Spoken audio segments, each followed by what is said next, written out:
Ito na naman kami sa magandang umaga. Hello. Hello, Bebang.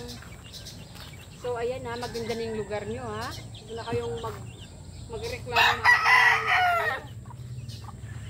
Ikaw, miss nyo, magpalakas ka. Kasi kailangan kitang paramihin. Gamit si Mr. Barbaro. Ayan na si Mr. Barbaro, nakalipat na rin dito sa magandang pwesto, walang araw, na diretso. Pero mamaya, feeling ko pupunta yung araw, so kailangan kita harangan. Lagyan kitang harang dyan. Magpaalam ka na sa anak mo.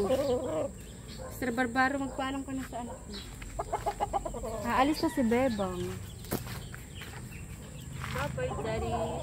At ako'y pupunta doon sa pagbibigyan ko kay Bebang kasi nga, bibigay ko na talaga siya kahit masakit sa aking puso.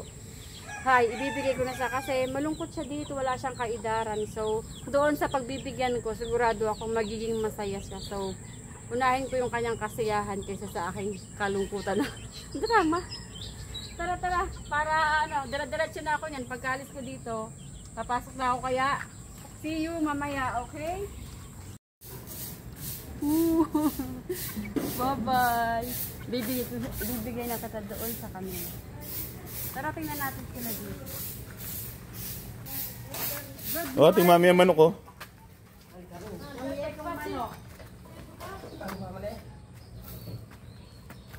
Ano luluto na eh? Ilagyo na Bebang. Ilagyo na Bebang. Puta yung luto eh.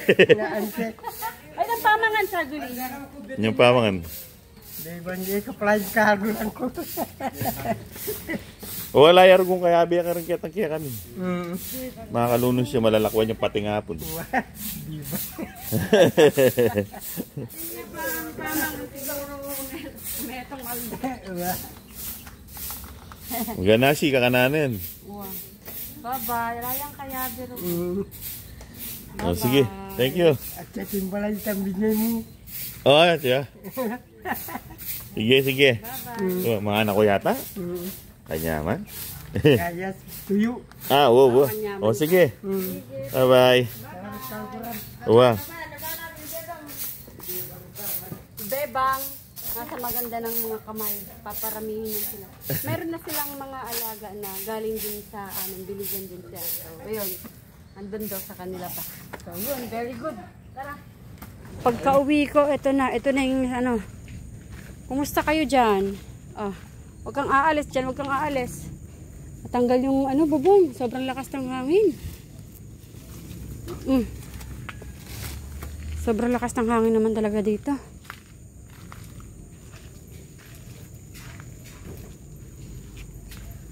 Ayan mo, basang-basa siya. Ay, wait lang. Ayusin ko yung mo. Ayusin ko yung apunan mo. Excuse me, bebe. Excuse me, sige na, God. Pastilan duloy. Mukha rin ka. Kaya ni ba? Okay ni. Sige, pwede ka na mag-up-up. Sige, pwede ka na. Up na ka. Ay, barikoting. Ay, rugo ka ba sana? Ay, yan ang nabutan ko pagdating ko. Basang-basara ruguing Barbaro. Basang-basa yung Barbaro. Natanggal yung kanyang bubong. Ayan yung kanyang trapal. Lakas. Yan yung inuwian ko. Tapos sa bahay yan natanggal. Tanggal yung shade net namin. Sobrang lakas. Akala mo ipo-ipo.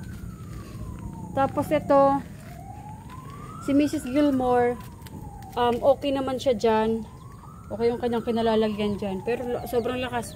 Binalik ko lang to kasi kayo natanggal tong niya. Tingnan niyo yung baby. Nasa loob niya. Kita niyo ba? Ayun o. Sana ba? Ayun o. Ay, nagtago. Grabe kalakas. Tanggal yan. Tapos, ngayon, pupunta ako doon kaila Rudy. Tingnan natin kung anong nangyari sa kanila. Wala akong flashlight. Eto. Yan o. Ay. Tanggalin tolda ng motor. Ayan. Tingnan ko yung mga manok dito ni Barangay Dona. kung kumusta. Sige nga, tingnan ko. Nangyari sa motor. Okay naman sila, matubig lang. Okay. Okay. Tingnan ko nga to. Lapitan ko na. Kumusta kayo dito? Okay, okay. Uy! Sandali lang. May tomba yan sa nga. Ay, hindi siya natamaan. Goods, hindi siya natamaan. Kawawa naman to. Tanggal oh. Malakas. Wait lang. Katagal lang ating ahas. Ating ubingan na naman. Ay, kawawa naman ni Baby Hawk ko. Ay, rugo. Kawawa naman. Ay. Kawawa naman si Hawk. Tingnan mo yung lugar guys oh. Sobrang naging ganyan na yung lugar dito. Ako dito sa Baby Village. Baka may ubingan na. Ay, aro. Tanggal na yung pugad. Hindi ako papasok. Baka may ubingan, guys. Ay. Natanggal itang ining kening. Mahogany. Mahogany. Bunga ng mahogany. Taybat. Munta ako kita. Lugar nila Rudy. Pero dadaan muna ako sa bahay. Sasabihan ko. Wait lang ha, wait lang guys. Kawawa yung lugar. Hindi ko expected to guys. Kasi ang ganda-ganda ng panahon. Yun si Rudy. Ganda-ganda ng panahon kanina. Saging tomba. Okay. Sige. Tingnan ko yung flying pen. Medyo tumabingi lang yung yero. Ay hindi, yung kanya yung yero. Okay naman. Pero ito. Ano nangyari dito? Ah, okay, stardy. So, papasok lang ako, titingnan ko pinakaloob talaga. Sobrang lakas guys. Nagbuksan niya yung sarili niya. Okay. Tingin sa baba, baka may ubingan. Tingin sa baba, baka may ubingan. So, okay naman. Okay. Tingin na natin yung mga alaga ng barangay doon na. Okay naman siya, may bubong pa rin, hindi siya natamaan ng kung ano man. Goods. Tatayo ko lang to, baka bukas umaraw ng matindi para may shade siya pa rin. Nangadigla ini. Sa sobrang lakas ng ulan. Okay, okay naman siya dyan.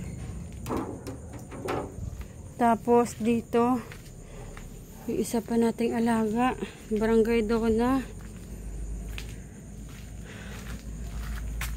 Ayun, okay naman siya. Tapos ito,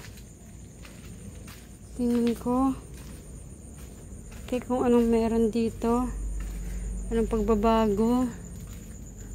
So syempre hindi ako pupunta doon, nakakatakot. Okay, so walang alaga dito kasi kinuha ko nga, nilipat ko doon sa kabila. Okay naman siya. Medyo tumabingil yung bubong. Ayan. Ito guys, nakikita nyo na okay naman si Mrs. Blue dito. Pero yung saging naputol. Guys, ayan naputol. So, okay naman yung estado nila. Flashlightan ko lang dito si Rudy. Ayun si Rudy. Lapitan ko nga si Rudy kung kumusta ka. Wala siyang bubong rago. Pero goods naman siya, goods. Kinabahan to kanina. Rago, kawawa naman. So, ayan siya guys. Okay naman si Rudy. Okay naman. Wala namang masyadong hello. Okay. So, let's go home, Jajing. Let's go home.